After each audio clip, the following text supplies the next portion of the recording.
भारतीय राजनीति के 10 ऐसे नेता जो बहुत ही कम वोटों के अंतर से चुनाव हारे। और नंबर 1 वाले की कहानी सुनकर तो दोस्तों आप भी दंग रह जाएंगे। नंबर 10 पर आते हैं। 2024 के लोकसभा चुनाव में जयपुर ग्रामीण सीट का मुकाबला याद है आपको।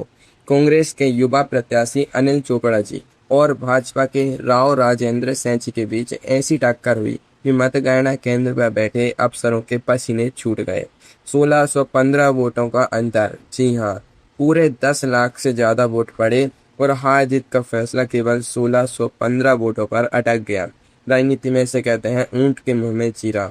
अनिल चोपड़ा जी ने पूरे चुनाव में पसीना बहाया, रात दिन प्रचार की, रैलियां की, लेकिन जब डिब्बा खुला तो किस्मत ने ऐसा चमका दिया कि समर्थकों के चेहरे लटक गए। सोचिए, 1615 वोट तो किसी एक छोटे गांव के पंचायती चुनाव में भी इधर से उधर हो जाते हैं। यहाँ तो संसद की चाबी हाथ से निकल गई। रिकाउंटिंग की मांग उठी, हंगामा हुआ, लेकिन चुनाव आयोग के रजिस्टर पर जो चढ़ गया सो चढ़ गया। क्या आपने कभी सोचा है कि जब सिर्फ 1600 वोटों से कोई सांसद बनने से रह जाता है तो उसे अपनी चुनाव प्रचार की कौन सी रैली का कौन सा भाषण याद आता होगा। लेकिन रुकिए, 1600 वोट तो फिर भी बहुत बड़ी रकम लगती है। आगे इस लिस्ट में ऐसे ऐसे आंकड़े आने वाले हैं जिन्हें सुनकर आपकी हंसी भी छूटेगी और दिल भी धड़क उठेगा। क्या आप अंदाजा लगा सकते हैं कि कोई लोकसभा चुनाव सिर्फ 48 वोटों से भी हारा जा सकता है। नंबर 9 पर आते हैं। 2024 के लोकसभा चुनाव में ओडिशा की जाजपुर सीट पर बीजू जनता दल यानी बीजेडी की कद्दावर नेता शर्मिष्ठा शेट्टी जी के साथ जो हुआ उसे राजनीति का सबसे कड़वा घूंट कहा जाएगा। नवीन पटनायक जी का 24 साल पुराना किला ढह रहा था और शर्मिष्ठा शेट्टी जी अपनी सीट बचाने के लिए एड़ी चोटी का जोर लगा रही थी। नतीजे आए तो हार का अंतर निकला मात्र 1587 वोट। भाजपा के रविंद्र नारायण बेहरा जी जीत गए और शर्मिष्ठा शेट्टी जी देखती रह गई। 1587 वोट, यानी अगर शर्मिष्ठा शेट्टी जी के कार्यकर्ता 2-4 मोहल्लों में थोड़ा और मीठा बोल लेते या चाय की दुकानों पर थोड़ा और जनसंपर्क बढ़ा लेते तो बाजी पलट सकती थी। चुनाव हारने के बाद नेताओं को सबसे ज्यादा दर्द इसी बात का होता है कि काश उस एक गांव में थोड़ा और वक्त बिता लिया होता। राजनीति में किस्मत का सिक्का कब उछल कर विरोधी के पाले में गिर जाए कोई नहीं जानता। शर्मिष्ठा शेट्टी जी के लिए यह 1587 वोटों की हार वैसी ही थी जैसे पूरी परीक्षा में 99 नंबर लाकर टॉप करने से रह जाना। पर ठहरिए, ये तो अभी 1500 वोटों का मामला है। आगे तो वोटों का अंतर दहाई और इकाई तक सिमटने वाला है। क्या आपने कभी सुना है कि किसी विधानसभा में पूरी सरकार बनाने का सपना सिर्फ 100 वोटों के चक्कर में टूट गया। नंबर 8 पर आते हैं। 2022 का हिमाचल प्रदेश विधानसभा चुनाव और द्रंग सीट। कांग्रेस के दिग्गज नेता, पूर्व प्रदेश अध्यक्ष और 8 बार के विधायक पॉल सेठ ठाकुर जी चुनावी मैदान में उतरे थे। उनका अनुभव इतना पुराना था जितने कई नए नेताओं की उम्र भी नहीं होती। लेकिन जब 8 दिसंबर 2022 को नतीजे आए तो द्रंग की जनता ने ऐसा सरप्राइज दिया कि कौल सिंह ठाकुर जी दंग रह गए। भाजपा के पूर्ण चंद्र ठाकुर जी ने मात्र 618 वोटों से उन्हें हरा दिया। 618 वोट, एक बड़े कद के नेता के लिए 618 वोट से हारना किसी सदमे से कम नहीं होता। कौल सिंह ठाकुर जी जैसे कद्दावर नेता जो मुख्यमंत्री पद के दावेदारों की गिनती में आते थे, उनके लिए यह हार जले पर नमक छिड़कने जैसी थी। राजनीति में अनुभव की बड़ी बड़ी बातें करने वाली महारथी भी जब 600 वोटों से मात खाते हैं तो समझ आता है कि मतदाता कब किसके लुटिया डुबोते कोई कह नहीं सकता। 618 लोग अगर उस दिन घर में चाय पीते ही रह जाते और वोट डालने ना निकलते तो शायद तस्वीर कुछ और होती। लेकिन लोकतंत्र इसी को कहते हैं जहां एक आम नागरिक का वोट बड़े से बड़े सूरमा का गुरु तोड़ देता है। अब जरा दिल थाम कर बैठिए, क्योंकि अब हम उन मुकाबलों की तरफ बढ़ रहे हैं जहां वोटों का अंतर 200 से भी कम रह गया था। नंबर 7 पर आते हैं। 2018 का राजस्थान विधानसभा चुनाव और भीलवाड़ा जिले की आसींद सीट। कांग्रेस प्रत्याशी मनीष मेवाड़ा जी इस चुनाव को शायद अपनी जिंदगी में कभी नहीं भूल पाएंगे। मुकाबला इतना कांटे का था कि हर राउंड की गिनती के साथ दिल की धड़कनें ऊपर नीचे हो रही थी। जब आखिरी ईवीएम खुली तो भाजपा के जबर से सांखला जी की जीत हुई और मनीष मेवाड़ा जी की हार। हार का मार्जिन कितना था? सिर्फ 154 वोट। जी हाँ, 154 वोट। यानी एक शादी के समारोह में जितने मेहमान आते हैं उतने लोगों ने अगर मनीष मेवाड़ा जी को वोट दे दिया होता तो वे आज विधायक साहब कहलाते। 154 वोटों की हार का मतलब समझते हैं आप। अगर चुनाव की सुबह मनीष मेवाड़ा जी के 50-60 रिश्तेदार या दोस्त आलस छोड़कर पोलिंग बूथ तक पहुंच जाते तो पासा पलट जाता। इस हार के बाद मनीष मेवाड़ा जी के खेमे में सन्नाटा पसर गया और भाजपा कैंप में ढोल नगाड़ी बजने लगे। राजनीति में 154 वोटों से हारना ऐसा ही है जैसे 99 रन पर रन आउट हो जाना। पर जरा सोचिए, जब 154 वोटों पर इतना कलेजा कांपता है तो तब क्या होगा जब हार का अंतर 154 से घटकर सिर्फ 121 वोट रह जाए, और वो भी तब जब नोटा आपसे 10 गुना ज्यादा वोट ले उड़े। नंबर 6 पर आते हैं 2018 का मध्य प्रदेश विधानसभा चुनाव। ग्वालियर दक्षिण सीट। शिवराज सरकार में मंत्री रहे भाजपा के भारी भरकम नेता नारायण सिंह कुशवाहा जी चुनाव लड़ रहे थे। मंत्री जी का जलवा था, पूरी ताकत झोंकी गई थी, लेकिन जब नतीजे सामने आए तो हर कोई सन्न रह गया। कांग्रेस के प्रवीण पाठक जी ने नारायण सिंह कुशवाहा जी को महज 121 वोटों से हरा दिया। 121 वोट। लेकिन असली ट्विस्ट तो अभी बाकी है। इस सीट पर नोटा यानी इनमें से कोई नहीं का बटन दबाने वाले लोगों की संख्या थी 1550। अब जरा गणित समझिए, मंत्री जी हारे 121 वोटों से और जनता ने नोटा दबा दिया 1550 बार। यानी अगर नोटा दबाने वाले लोगों में से सिर्फ 10% लोग भी मंत्री जी का बटन दबा देते तो नारायण सिंह कुशवाहा जी आराम से जीतकर विधानसभा में मूंछों पर ताव दे रहे होते। इसे कहते हैं अपने ही पैरों पर कुल्हाड़ी मारना, या जनता का ऐसा साइलेंट अटैक जो सीधे सत्ता की कुर्सी से नीचे गिरा दे। मंत्री जी सोचते ही रह गए कि आखिर 121 वोटों का यह गड्ढा खोदा किसने। क्या आप सोच सकते हैं कि देश के सबसे बड़े लोकसभा चुनाव में जहां लाखों वोट पड़ते हैं वहां कोई उम्मीदवार सिर्फ 48 वोटों से हार जाए। नंबर 5 पर आते हैं 2024 का मुंबई उत्तर पश्चिम लोकसभा चुनाव। यह भारत के चुनावी इतिहास के में सबसे ज्यादा विवादित और रोंगटे खड़े कर देने वाले मुकाबलों में से एक था।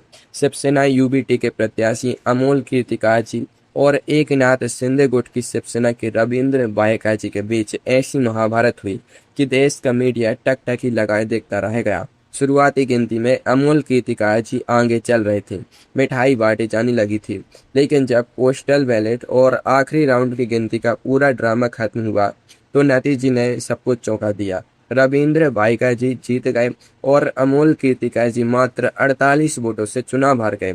48 वोट।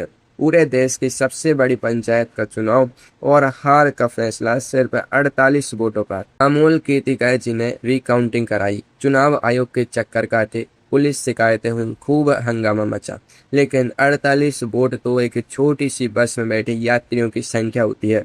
बस के यात्री अगर एक तरफ वोट डाल दें तो भारत का संसद बदल जाए। 48 वोटों से हारने के बाद रात को नींद कैसी आती होगी यह सिर्फ अमोल कीर्तिकार जी समझ सकते हैं। लेकिन रुकिए, 48 तो फिर भी 2 अंकों की संख्या है। अब हम उस आंकड़े पर आ रही हैं जो दहाई से भी छोटा है। दोस्तों, नंबर 4 पर अब हम आते हैं 2021 का केरल विधानसभा चुनाव और पोरेंथलमन्ना सीट। वामपंथी मोर्चे यानी एलडीएफ के प्रत्याशी केपीएम मुस्तफा जी इस चुनाव को अपनी किस्मत का सबसे बड़ा दुर्भाग्य मानते होंगे। इंडियन यूनियन मुस्लिम लीग के नजीब कंधापुरम जी से उनका सीधा मुकाबला था। वोटों की गिनती शुरू हुई, कभी मुस्तफा जी आगे तो कभी नजीब जी आगे। सांसें थाम देने वाले इस ड्रामे का जब अंत हुआ तो मुस्तफा जी के खाते में आई सिर्फ और सिर्फ निराशा। हार का अंतर था महज 38 वोट। जी हाँ, 38 वोट। सिर्फ 38 वोटों के अंतर से मुस्तफा जी को विधायक बनने से रोक दिया गया। बाद में पता चला कि 300 से ज्यादा पोस्टल बैलेट तकनीकी कारणों से खारिज कर दिए गए थे। मुस्तफा जी अदालत का दरवाजा खटखटाने पहुंचे, लीगल लड़ाई लड़ी, लेकिन चुनाव का नतीजा नहीं बदला। सोचे, 38 वोटों की हार का मतलब है कि अगर मुस्तफा जी के परिवार के ही कुछ लोग उस दिन आलस न करते या एक आध पड़ोसी को समझा लेते तो कहानी कुछ और हो जाती। 38 वोटों से हारना ऐसा है जैसे गोल पोस्ट के सामने आकर गेंद को हवा में उड़ा देना। लेकिन अगर आपको लग रहा है कि 38 वोट बहुत कम है तो जरा सोचिए उस नेता के बारे में जो सिर्फ 12 वोटों से हार गया था। नंबर 3 पर आते हैं 2020 का बिहार विधानसभा चुनाव और नालंदा जिले की हिल्सा सीट। राजद यानी आरजेडी के तेज तर्रार नेता अत्रि मुनि जी उर्फ शक्ति सिंह यादव जी चुनावी मैदान में थे। बिहार का यह चुनाव बेहद गर्म माहौल में लड़ा जा रहा था। हिल्सा सीट पर आरजेडी के अत्रि मुनि जी और जेडीयू के कृष्ण मुरारी शरण जी के बीच ऐसी कांटे की टक्कर हुई कि देर रात तक नतीजों का सस्पेंस बना रहा। जब चुनाव आयोग ने आधिकारिक घोषणा की तो आरजेडी के खेमे में सन्नाटा छा गया। अत्रि मुनि जी मात्र 12 वोटों के अंतर से चुनाव हार गए। सिर्फ 12 वोट। एक क्रिकेट टीम में 11 खिलाड़ी होते हैं, बस उसमें एक ज्यादा वोट। 12 वोटों की हार ने बिहार की राजनीति में भूचाल ला दिया। आरजेडी ने धांधली के आरोप लगाए। चुनाव आयोग ने दफ्तर के बाहर प्रदर्शन हुए। देर रात तक रिकाउंटिंग का ड्रामा चला। अत्रि मुनि जी चिल्लाते रह गए कि डाक मतपत्रों में गड़बड़ी हुई है, लेकिन नतीजा वही रहा। सोचिए, 12 वोट। 12 लोग तो किसी एक चाय की टपरी पर चाय खाते हुए मिल जाते हैं। 12 वोटों की वजह से एक इंसान की 5 साल की मेहनत पानी में फिर गई। पर क्या आप जानते हैं कि भारतीय राजनीति में 12 वोट भी बहुत बड़ी बात है, क्योंकि इस लिस्ट में नंबर 2 और नंबर 1 पर जो 2 नेता बैठे हैं, उनकी हार का अंतर सुनकर आपका दिमाग घूम जाएगा। क्या कोई इंसान सिर्फ एक वोट से भी चुनाव हार सकता है? नंबर 2 पर आते हैं 2004 का कर्नाटक विधानसभा चुनाव और संत हेमाराहल्ली सीट। जेडीएस के कद्दावर नेता AR कृष्णमूर्ति जी चुनावी जंग में थे। सामने थे कांग्रेस के R ध्रुव नारायण जी। इस चुनाव ने भारतीय लोकतंत्र के पन्नों में एक ऐसा इतिहास लिख दिया जिसकी कल्पना भी किसी ने नहीं की थी। जब वोटों की गिनती खत्म हुई तो जो आंकड़ा सामने आया उसने हर किसी के होश उड़ा दिए। और ध्रुव नारायण जी को मिले 40,751 वोट और AR कृष्णमूर्ति जी को मिले 4,750 वोट। हार का अंतर केवल और केवल एक वोट, जी हाँ, सिंगल एक वोट। 80,000 से ज्यादा वोटों की गिनती हुई और हार जीत का फैसला रुका सिर्फ एक वोट पर। AR कृष्णमूर्ति जी की किस्मत का ताला सिर्फ एक वोट की चाबी न मिलने से बंद रह गया। सोचिए उस एक वोट की कीमत क्या रही होगी। अगर AR कृष्णमूर्ति जी का ड्राइवर, उनका कोई सुरक्षा कर्मी या उनका कोई एक रिश्तेदार भी उसने वोट डालने चला जाता तो मुकाबला टाई हो जाता, और अगर 2 लोग चले जाते तो वे जीत जाते। एक वोट से हारने का दर्द क्या होता है, यह AR कृष्णमूर्ति जी से बेहतर पूरी दुनिया में कोई नहीं समझ सकता। लेकिन रुकिए, एक वोट से हारने वाले वे अकेले बदकिस्मत नेता नहीं थे। नंबर 1 पर जो नाम है ना, उनकी एक वोट की हार ने तो पूरे राज्य का मुख्यमंत्री ही बदल दिया था। तो दोस्तों, नंबर 1 पर आते हैं 2008 का राजस्थान विधानसभा चुनाव और नाथ द्वारा सीट। इस लिस्ट के सबसे बड़े और सबसे चर्चित शिकार बने कांग्रेस के दिग्गज नेता डॉक्टर CP जोशी जी। 2008 में राजस्थान में कांग्रेस चुनाव जीत रही थी और डॉक्टर CP जोशी जी कांग्रेस के प्रदेश अध्यक्ष थे। पूरे राज्य में चर्चा थी कि चुनाव जीतते ही डॉक्टर CP जोशी जी राजस्थान के अगले मुख्यमंत्री बनेंगे। राजतिलक की तैयारियां भी हो चुकी थी। समय तक मिठाइयां बांटने की तैयारी में थे। डॉक्टर CP जोशी जी नाथ द्वारा से चुनाव लड़ रहे थे और सामने थे भाजपा के कल्याण सिंह चौहान जी।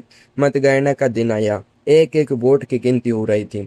जब आखिरी राउंड का नतीजा आया तो पूरे राजस्थान की राजनीति सन्न रह गई। कल्याण सिंह चौहान जी को मिले 62,216 वोट और डॉक्टर CP जोशी जी को मिले 62,215 vote. Doctor CP Joshi ji मात्र एक वोट से चुनाव हार गए। सिर्फ एक वोट। इस एक वोट ने न केवल डॉक्टर CP जोशी जी को विधायक बनने से रोका, बल्कि उनसे राजस्थान के मुख्यमंत्री की कुर्सी भी छीन ली। बाद में अशोक गहलोत जी राजस्थान के मुख्यमंत्री बने। लेकिन इस एक वोट की सबसे दर्दनाक और हैरान कर देने वाली कहानी तो यह है कि चुनाव के दिन डॉक्टर CP जोशी जी की पत्नी और उनकी बेटी मंदिर में पूजा पाठ करने की वजह से वोट डालने पोलिंग बूथ तक नहीं पहुंच पाई थी।